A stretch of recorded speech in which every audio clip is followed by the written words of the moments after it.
Ngayon alamin natin ang gas consumption. Giorno 125 upgraded to 160cc engine. Oh my goodness! So far so good, kasi kung talaga may problema, kung talaga nag-overheat, dapat hindi naandar yan. Wow! Ganda! Lamborghini! Damn! Nakakapaglaway! Woo! Sarap! Ngayon alamin natin ang gas consumption. Giorno 125 upgraded to 160cc engine. And ngayon, check natin yung Odo. Odo natin ngayon 382, nagpa-full tank tayo. Pwede natin i-reset yung kukunin natin yung average fuel consumption natin. And nasa mga 40 kilometers na tayo nagbe-break in. Meron na tayong 260 kilometers na natitirang pang-break in. So, under break in pa itong makina natin. Ayun, so next stop over tayo dito sa Barangay Inarawan kasi naiwan ko yung magnet nung DJI mic mini. Kaya ginawa natin, tinape na lang natin yung mic. Ayun, bumili tayo ng packaging tape dito sa Mini Grocery. And for today's video, alamin lang natin kung gaano siya katipid or kagastos sa gasolina kasi break-in pa tayo. So far, tinakbo na natin 12 kilometers mula magpa full tank tayo. So tayo naggaling sa Marcos Highway, Petron. So ngayon lang ulit nakapag-vlog, no? So ito naman kagandahan na naka-wireless connection yung microphone. Kahit na umuulan, bagyo, pwede kang mag-vlog, mag-record, magsalita. Wala ka nang iisipin na papasukin ng tubig yung action cam kasi usually yung mga traditional na mic na pang vlog, di ba, yung mga may wire, kailangan mo pa siyang itusok sa gilid. So kailangan mong buksan yung Type-C door ng camera. So mangyari, pwede ka nang pasukin ng tubig at posible kang masiraan ng camera. Kaya ang ginagawa ko noon, kailangan ko pang huminto para tago yung camera ko kasi papasukin siya ng tubig eh. Ngayon, anytime, anywhere, any weather, pwede.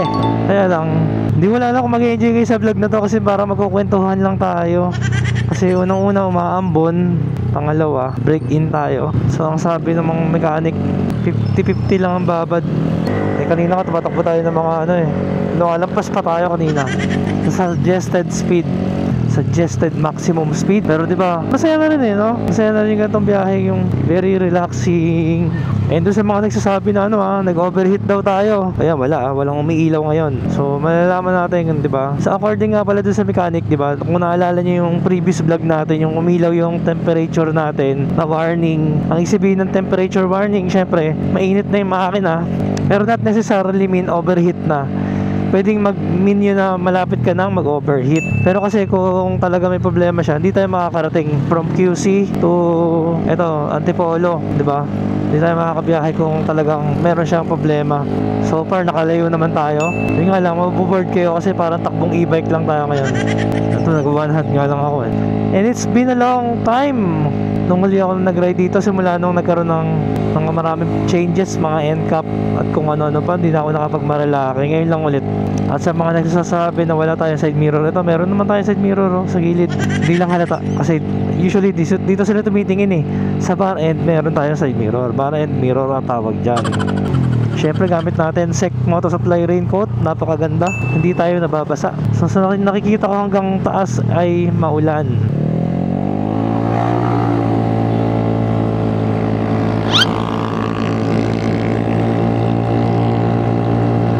Kita nyo, mas mabilis pa yung Mio Gear sa atin. 60 nga, 50 nga lang sabi, nag-60 pa nga tayo eh. Ayan, at least diba, tayo sumusunod tayo sa speed limit. Pero tumitingin ako sa likod na mirror. Anyway, baka magpa-picture lang tayo sa Palo Alto, tapos balik na tayo. Namiss ko lang talaga tong Marilaki. Ayan, nag-gloves na ako, sobrang lamig. Dito parang parang 6 PM ng hapon. Parang palubog yung araw dito. Sobrang cloudy. Yan, kahit paano, mas masarap sa kamay. Tsaka tong Giorno, pag hindi pa nare-repack yung front shock, matagtag, masakit sa kamay. So yun, nagbawas na tayo ng 1 bar at 30 kilometers. Tignan na rin natin kung makapit ba talaga yung stock tires. Sabi nila makapit daw eh. So check natin kung talaga makapit siya. So yun, nice. Walang photographer kahit isa. Okay, so dahil basa yung kalsada kanina, umulan kayo na umaga, tinamad yung mga photographers. Galing, may coffee shop na rito, tsaka parisan, no? Lupit, ha? So gagawin natin, mag-picture lang tayo dun sa may Palo Alto siguro. Sarap talaga Marilaki, no? Sarap umaking-banking kahit na mabagal ka lang. Mas na-appreciate mo nga siya.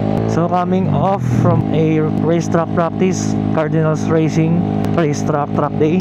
Talagang ano, medyo mainit-init pa. Gusto ko ng bumangking no? Kaso wala kahit naman magdala tayo ng motor na pambangking dito, wala din dahil basa yung kalsada, maambon. So chill ride talaga tayo. Pero so far sarap gamitin ni Giorno. Parang gusto ko na mag U-turn dito. U-turn na tayo dito.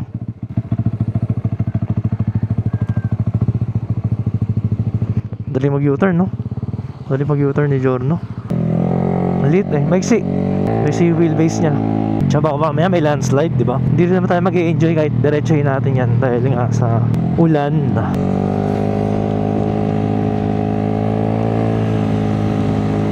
Yan. Excuse me po, babangking lang po. Woohoo! Walang babaan kahit na nakabangking. 50 plus ang takbo. Para malula lang no? So far makapit yung stock tires. Di ko alam kung takbong takbong walwala na. Pero sa ngayon ganda yung performance niya. Makakapit naman siya So dito tayo saglit dito. Yan. So maganda mag picture dito yata or doon sa kabila. So maganda yata rito sa gitna. Dos nakakatakot pa. Sobrang tarik. Okay, tapos na tayo mag picture at lumalakas na yung ambon. Alright, may magjowa, magda-date. So tuloy ang bangkingan. Habang umuulan, bumabangking. Ngayon naman downhill, pwede tayong magdagdag ng konting speed kasi may tulong naman ng downhill So kung 50 yung recommended na speed, pwede tayong mag 60. Yan, kasi hindi nahirap yung makina ngayon Ngayon nakatakbo na rin naman tayo na mga 70 plus since na setup yung makina natin So not bad, 60 plus pala. At paano, unti-unti nang nabe-break in. Nakaka-excite At the same time, medyo nakaka-boring kasi nga hindi ka makapagpiga. Buti pa yung all stock, nakakapiga ka. So talagang ganoon ang pagkakarga ng motor May mga disadvantages din Talagang lahat ng bagay sa mundo naman merong plus minus. Hindi naman lagi na lang positive tayo. And punta nga pala tayo ngayon sa Imprint Customs. Kukuha tayo ng mga damit, riding jerseys, tsaka stickers natin. Kuha tayo ng stickers. Saan nila rin tayo kumukuha? Bukod kay RTP Decals, shoutout. And simula na bumiyahe tayo, umalis tayo ng bahay QC hanggang Marilake. Nag-average na tayo ng around 60 kilometers at wala pa tayong high temperature warning ever since. So far so good kasi kung talaga may problema or kung nag-overheat, yung sinasabi nung may mga nagko-comment na sabi nag-overheat daw. Kung talaga nag-overheat, dapat hindi naandar yan. Kasi mas na nag-overheat, maninikit na yung mga piston sa cylinder, hindi na siya aandar. Magwa-warp kasi yung cylinder nun. Baga mawawala sa pagka-cylinder. Yan, kaya may ipit yung piston. So may konti pang metallurgy explanations. Kailangan dito madaldal ka pag ganitong takbuhan Hindi, mabuboard yung mga manonood So dito bigyan natin siya ng konting piga. Isang piga lang dito.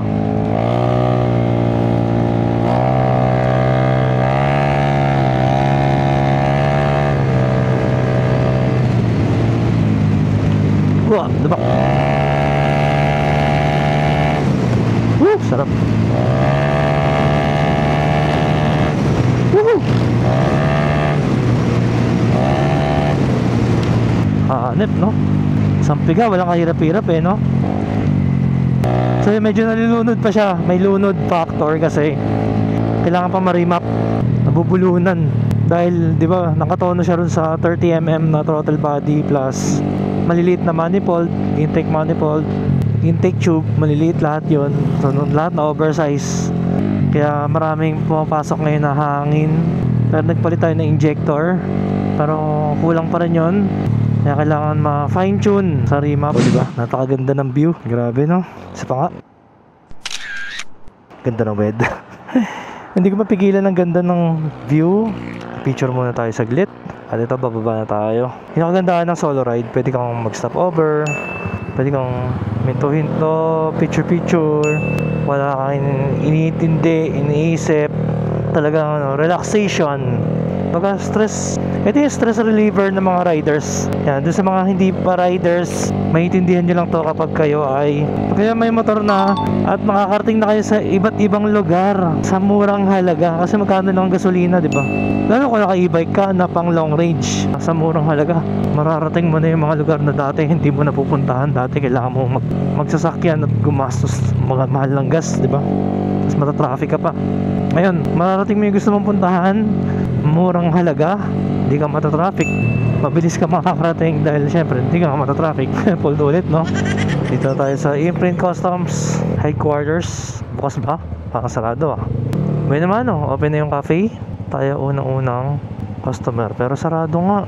My goodness, minsan lang dumaan dito Ayun, bubuksan pa lang. Dami vloggers na nagpunta. Punong-puno ng stickers, no? Mamaya kakain tayo dyan sa Imprint Cafe. So ito, tapos na tayo mag-shopping dito sa Imprint Customs. And pakita ko sa inyo yung kagandahan ng Giorno. Kita nyo naman, dami natin pinag-shopping. Isang napakalaking bag. Ganyan kalalim yung compartment niya. Kahit pa ganyan, kasya.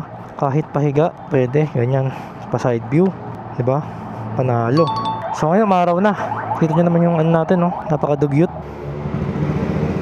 And so far, tumakbo na tayo ng 61 kilometers and 2 bars na yung nabawas. So malapit na tayo sa kalahati. Anyway, hindi pa naman ito yung talagang final na gas consumption niya kasi paparimap pa natin siya. So maaring mas maging fuel efficient kapag na-remap. Malalaman na natin. Maaari ding lumakas kasi baka dagdagan yung bigay ng gas. Pero syempre, pag lumakas sa gas, lalakas din sa power.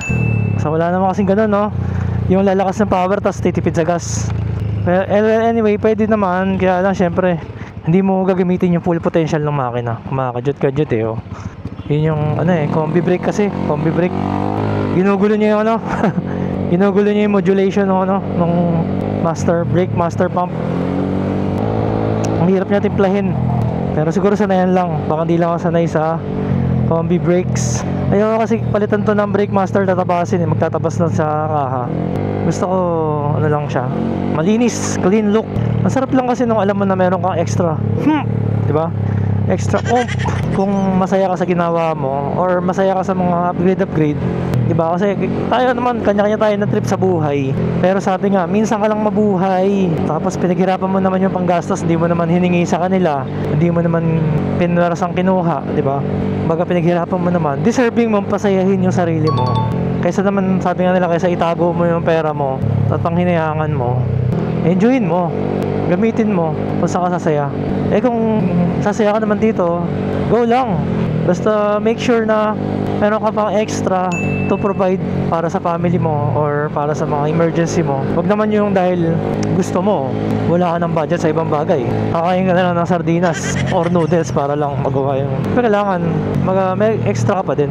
Pero kung siyempre kung single ka, yun ang advantage. Kung hindi ka pa pamilyado, advantage na pwede ka pang maglaro-laro ng ganyan. So depende talaga sa napakaraming bagay.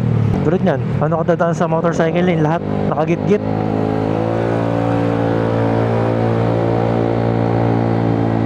Ngayon, motorcycle lane, napunta tayo dito sa gilid. Nawala na yung motorcycle lane. Ayan, pag ganito siguro, pwede rin siguro dito sharing, no? Kasi wala na dadaanan, lang naman doon ko dumaan.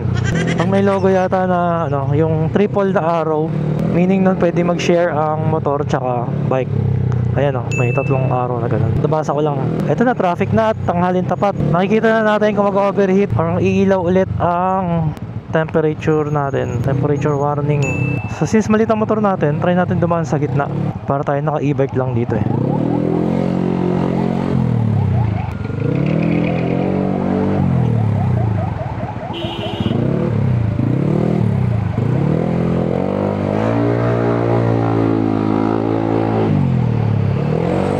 diba? Yun ang kagandahan ng may load sa makina. Kahit pa paano, pag kailangan mo ng acceleration and torque, bibigyan ko talaga, diba? Meron ko talaga. So ito medyo challenging to.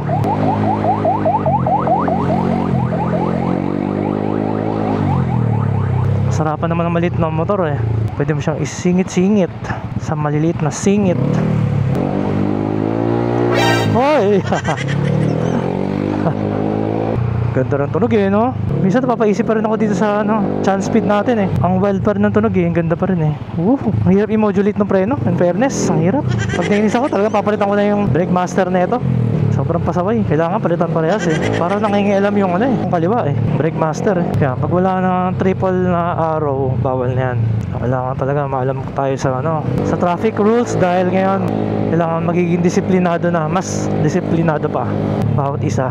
So kailangan magtulungan lang tayo. Share lang ng knowledge kung saan yung ano, diba? Bilang mga riders kailangan meron tayong unity. Tulungan kung saan yung magagandang daan para hindi tayo maano. Ayun yung chance speed pipe natin, kahit pa paano naman siya, hindi naman siya all the way maingay, diba? Kung medyo babanayad mo lang yung pagpihit sa throttle. Meron naman siyang ano, semi silent mode. Pero maganda lang yung minor niya, no? Yung tik tik tik tik tik tik tik tik mga ganun eh. Wow, ganda. Lamborghini, damn. Lamborghini, sarap, nakakapaglaway. Yan yung mga bagay na parang hindi ko na mararating sa buhay at hindi ko na pinapangarap siguro. Kasi minsan hindi masama mangarap, pero pag sobrang taas na ng pangarap, baka di ko na marating yan, diba? Talagang hanggang ano lang yan, childhood dream ang makasakay at makatesting ng mga supercars. Pero kailangan kasi sa buhay minsan matuturin tayo maging masaya at makontento. Hindi pwedeng lahat makuha natin sa buhay. Baga kung ano yung narating ko, masaya na rin naman ako. Very thankful tayo sa mga blessings. Nakaka-excite pagka na-remap to. Lalo magiging responsive at ano eh, nakakagigil.